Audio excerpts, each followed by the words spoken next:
Ghosting clients. Is there anything more frustrating, more dragged out in your business, causes stress because you've got to go chase them down, and heaven forbid they're actually withholding the payment over this? You want to get things done. Where are they? Today, we're going to tell you what to do, how to handle and stop your clients from ghosting for good. And you can get ahead of it because, believe it or not, ghosting is not personal, but it is preventable. And I'm going to show you how to prevent it, as well as what to do in the event you're in the middle of dealing with a client right now who's ghosting you. Hey everyone, my name is Acacia Thornton. I'm the CEO, legal coach, longtime business advisor, and attorney here with the Aligned Business Series, where we go live 3 times a week telling you real client stories, what's really happening out there in the world, and what we do to stop it.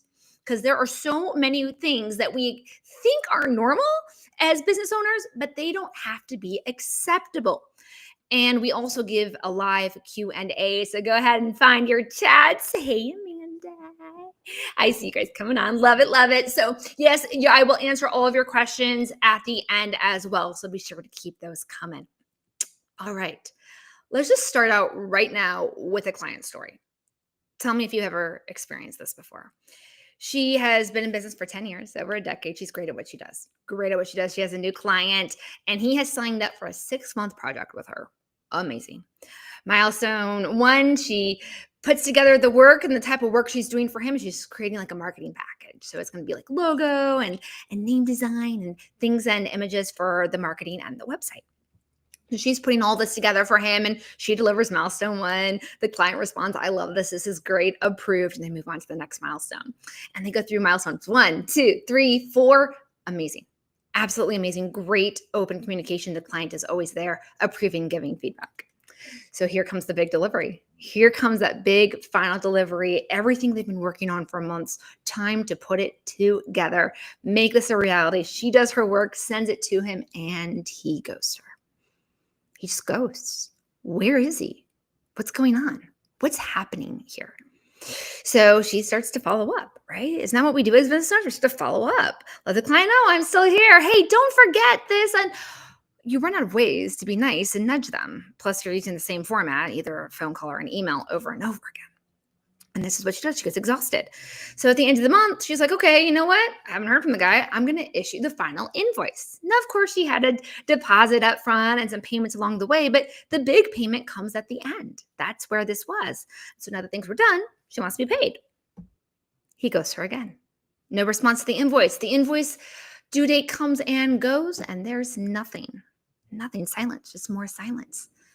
Okay, well, now her payment is not coming in. And so it's like, okay, well, what's going on? Is he okay? Did something happen to him? Right. Her brain starts to wander. But what's happening here? She's chasing something she's already done working for. She's spending mental and physical energy on something that's not producing a value exchange outcome for her business. She's also not able to start a new project because she doesn't know if this one's done or not. And she can't get her money, right? You're budgeting and planning for things based on the payment schedule. Now, of course, they had a contract together when the milestones were, when all the deadlines were, and what the payment plans were the whole way through. Eventually, she gets the guy on the phone. Took her a few months, but she gets the guy on the phone, and he just goes off on her. This is horrible. I'm not going to pay for this. I'm refusing this. And she's like, well, you get revisions, right? That's included. This is a design package. You get revisions. He's like, I don't want to use them. I don't want to use them. I am going to refuse this. And she's like, how can you refuse something that you've approved every step of the way? You can't be that upset with the final delivery when you've approved everything that went into it. But he did. And so what's going on here? Who's right? Is she entitled to get paid for the work she's done? Or is he right that he doesn't have to do anything? He doesn't have to pay. He doesn't have to respond. He doesn't have to formally approve the work. What happens here? It's in limbo.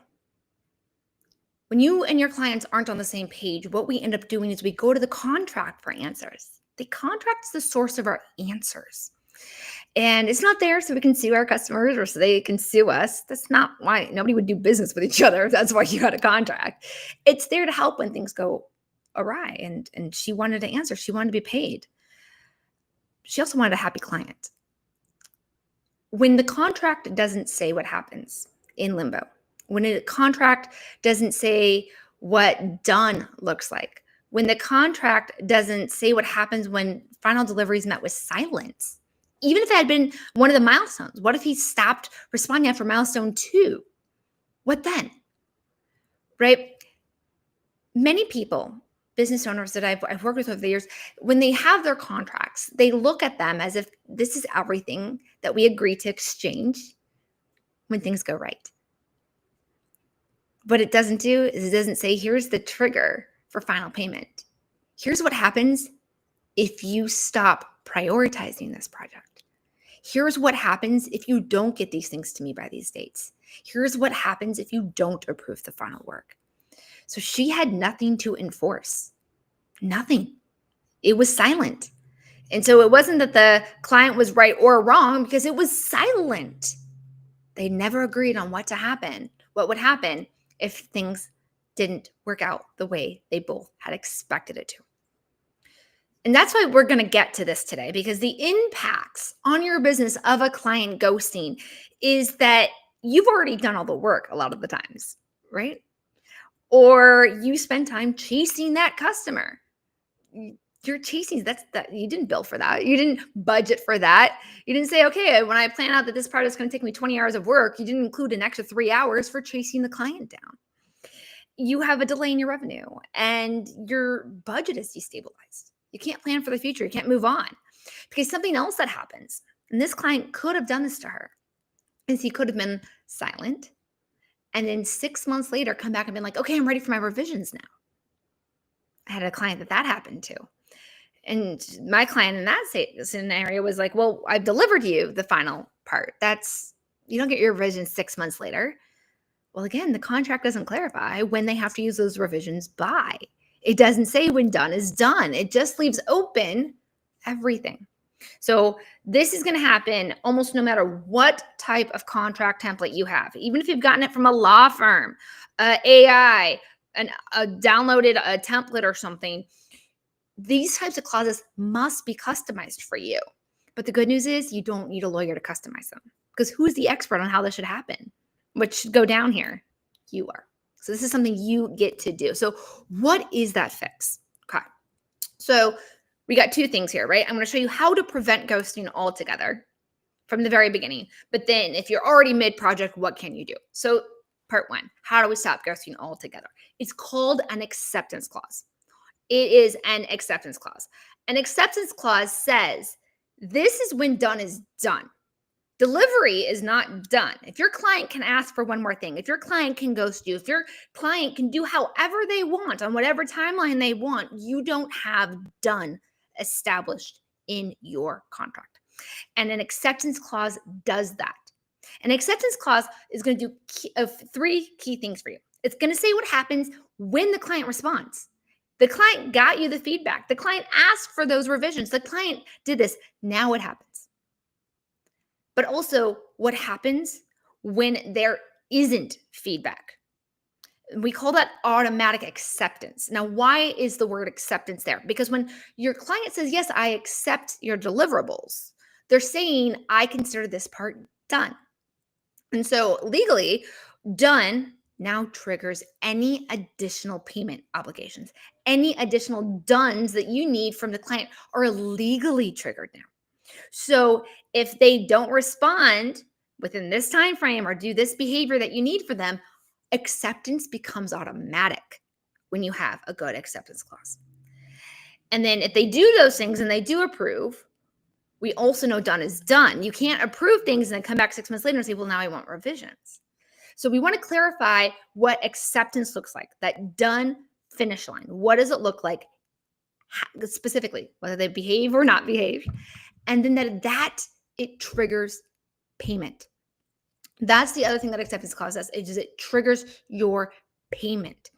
And so I want to show you guys, I see some questions coming in. I love it. Keep those questions coming in.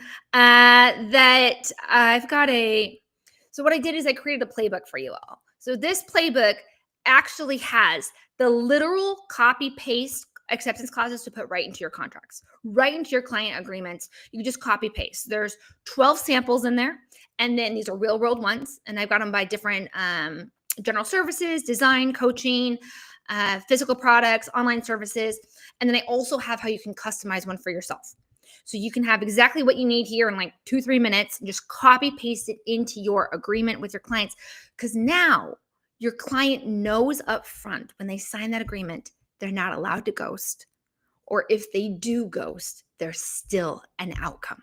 They're still responsible. Done is still done. So in my client's story that I was telling you, if she had an acceptance clause, she would know she doesn't have to chase down the client. She can simply remind the client, hey, client, contract says if I don't hear from you by this date, this project is closed and the invoice gets done. So let me know if you want those revisions by this date. Otherwise, we're going to consider this done. Lot better conversation right there, right? And it's in the agreement, which means it's contractually enforceable. It's contractually enforceable. And her client would not have been able to say, I don't want this. The client wouldn't have been able to say, I'm not going to respond to you. The client wouldn't have been able to refuse the deliverables. There's also a way you can set up acceptance clauses that if you have them every milestone, say at the end, hey, if you've approved milestones 1 through 4, you don't get to reject milestone 5, right? Even that is an acceptance clause because it's triggering. You have done this behavior. You can't be that upset with milestone 5 if you approved milestone 1 and through 4. So these are all different ways that we keep the client on track. They know they have to respond in a certain timeline. Otherwise, done is done. And legally, payment becomes due. Or legally, this milestone is closed. Legally, you get to move on. There's a clear, defined finish line. So that's why you want the acceptance clauses in your contract right up front. And no, they're not mean, because it lets your client know that they can't drag things out. Because why do clients ghost? 9 out of 10 times it's not malicious. Why do any of us ghost business partners? Like ghosting in relationships is different, but ghosting in business, it's because that's not the priority to your business mindset right now. Oh, it was really important to get that page up on the website, but right now we've shifted priorities. We've gone into a different product offering or something. So it's not that the other part isn't important. It's just not as important as it was. Or something's going on, or you're not sure. I don't know if I like this or not. I don't know that I'm ready to approve it. Or another thing that we see clients do is, let me try it out first. Let me see if I get the likes and the impressions. Let me see if I get the sales that I want before I give any feedback. So that's what's going on in these, is that they're usually delaying or ghosting because they're dealing with some other business consideration, not because they're trying to be personal and don't like you anymore. And so when we have this in the contract up front, it lets them know this is how we're going to proceed forward. This is how we keep things on track for you. They came to you for a logo for your consulting services. Wouldn't they want the outcome? Hey, by keeping these things on track like this, by making sure I have your feedback by this time, it gives you the chance to make sure that this is where you need it before we move on to the next milestone. But also it keeps your project on time. It keeps the project deadline where you need it to be, dear customer. So you get what you need out of this as well.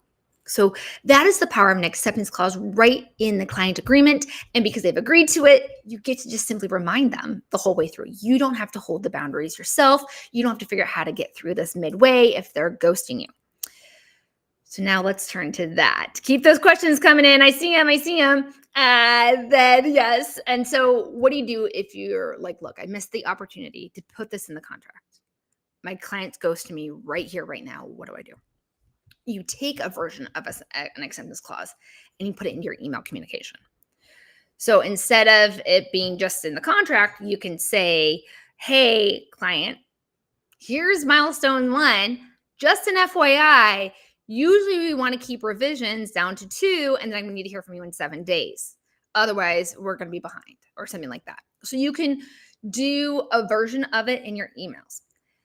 The email part is not legally enforceable the way it is if it's in the client agreement. So first and foremost, go update your client agreements, right? The acceptance clause playbook has those copy paste, you just put them right in.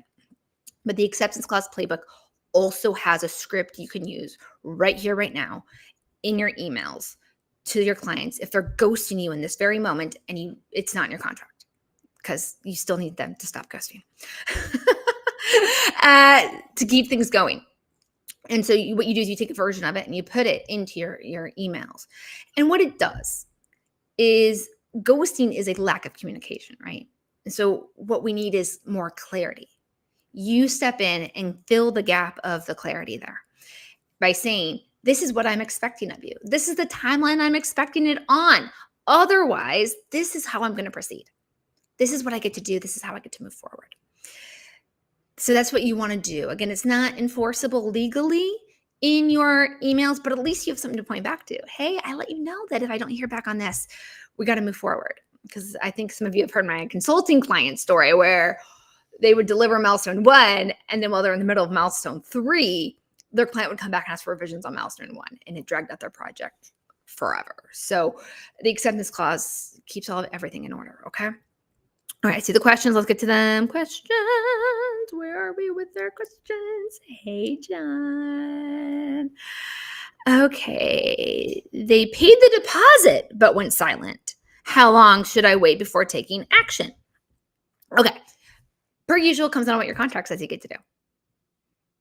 Per usual, comes down to what your contract says you get to do. So they paid the deposit. Does it say it's non-refundable? Does it say they have to start within a certain amount of time?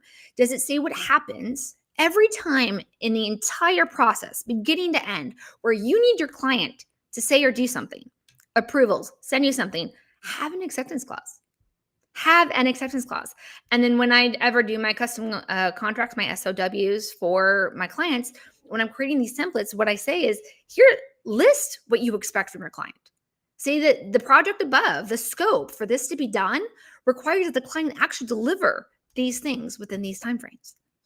So you're also protecting yourself, because you don't want them to come back and say, well, you never delivered what I wanted. You don't want a bad review that says they never did the work. And you're like, well, I never got the stuff to do the work. But you also don't want them coming back 7 months from now. Be like, okay, I'm ready now. Because you might be somewhere totally different in your business. You might be on vacation. I've had that happen. You're right. A client is like, okay, I'm ready to do this now. And I'm like, well, I'm going on vacation. That's why this was in the contract. That's why I sent those deadlines and those updates, because now I'm not the one in breach. They're the ones who are responsible for their delays, because my contract communicated it from the beginning. So back to, they paid the deposit but stay silent. Have an acceptance clause there that says something that payment, deposit is due within this much time, and I must get these things from the client by this date. If not, this is the outcome. Keeps things on track for sure. Can I legally enforce the final payment if they never formally approved the work? If you have an acceptance clause, yes. If you don't, just like the client story I told you, you're in limbo. It becomes difficult. There's a counter argument, because neither of you is in breach of contract. You're not in breach of contract for trying to enforce it, but they're not in breach of contract for rejecting it. So that creates a challenge. But if you have the acceptance clause that says this, can you legally enforce it? Sure can. Absolutely. 100%. Is it too late to add an acceptance clause mid-project? So kind of, as I think I already answered this one, but I'll address it here again, is that you want it in your templates. So if you don't have it, first, just go fix that right away. Get your playbook, get your copy paste, whatever you need, and get it into your templates. That way you know it's not going to happen moving forward. Then, now you can formally change and update a signed contract mid-contract. It's called an amendment. But it requires both parties sign. You have to have actual write-up. Everybody's got to sign it. Got to have effective date, all those sorts of things. And if I'm honest, they're probably not going to come and just sign that, or it's not necessarily worth it. So instead, we want to do those communication touch points instead. Like I said, you in the email or whatever your delivery thing is, make it clear. Communicate to them. I need this out of you by this date in this format. Otherwise, this is what happens. And so that way you can kind of fill the gap that your contract didn't clarify for you in the beginning, but now you have to be the one to do the work. But hopefully this will be the last client that ever happens with, right? Yay, because it'll be in your contracts now. Okay. How do I stop feeling personally rejected when a client disappears? I get this, right? I get this. It feels personal because you put your heart and soul into the work you're building. You put your heart and soul into your business. That business represents you, represents how you do business, how you create things, your you, right? Your vibes, your experience, your way of doing things, your artistry. And so when that gets rejected, that can hurt personally. But like I said earlier, 90%, probably 99% of the time, in a business scenario, when it's something we've paid for, remember that they came to you and they chose to pay you. They chose to sign on with you. So there is already something about you they love and adore. There's something about you that was already unique and valuable to them. What has changed is not that, which changes how they're prioritizing the communication, changing how they're prioritizing this project, not how they're prioritizing you, right? They chose to work with you. If they haven't come along and said, that's it, I'm done working with you, I can't stand you, well, then it's not personal. Something else is going on, usually a business distraction, or if they're a really small business owner, they might have a family matter or something else is happening. It's rarely ever you, truly. And if it is, you would know, right? And you'd want to be out of the contract too. It's not an aligned client. How do I explain acceptance and approval in onboarding so this doesn't repeat? This is great. Yes, a lot of my clients, once they have these things, they appreciate that having a more formal onboarding process is nice. But it's also not possible to sit there and outline every single possible scenario to every single client and every single onboarding, right? You just say the more common ones. And so what you can just do is like, hey, page 2 of the agreement is going to lay out the different types of deadlines and communication expectations so we can keep things moving forward. Let me know if you have any problems or any questions with it.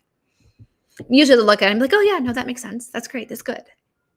So that's how I do it. If there's one that's really important, you can be explicit about it. Hey, every milestone, I'm going to need to hear back from you within 7 days. Otherwise, I have to consider it done and move on. So you can just kind of give them those heads up. But it's not conflict. It's nothing. It's just clarity. Clarity. Yeah.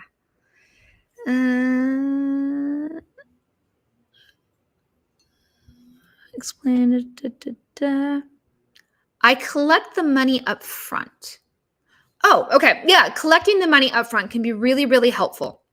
But as we saw with some of the others, there's still the lingering. Great. You're paid up front. But when do you get that project done? You ever been paid $2,000, $5,000, $10,000 for something that you thought would take 2 months, and here you are 2 quarters later? You still want done is done. It's not always about payment. It is about balancing your schedule. It's about balancing your books. You can only handle so many clients at a time. You need these projects done and on schedule. And so the acceptance clauses make sure that happens no matter where your client is in all of it. So yes, getting some more money up front definitely helps alleviate the pain and challenges of the payment aspects, but there's more to a project staying on deadline and on time than just the money. Because what if you want to go on vacation and I go, okay, we're ready now. And you're like, but dude, I've been trying to get a hold of you for 2 months. So that's another really, really important way. All right. So next week we are covering how to make sure you still get paid when your clients reschedule on you or no-shows or cancellations. You can get paid for your time. I'm going to show you how. I'm also going to show you the one sentence that loses a lot of my clients. There's a big pain point that a lot of customers trigger with my clients, and it loses you all the money. It loses all the money. And if you have a generic template, I guarantee you're at risk of this. So I want to show it to you now so you can get ahead of it so it doesn't happen to you, because so many clients wait until they hit that big pain point, and there's no bigger pain point than losing all of the money. And then we're also going to talk about what to do when projects drag on forever. What do we do when those projects drag on forever? How can we get them in check? As you saw today, the acceptance clause is a big part of that, but I'm also going to show you how you can get paid if they start to go over. All right. I will see you all next week. This is Acacia.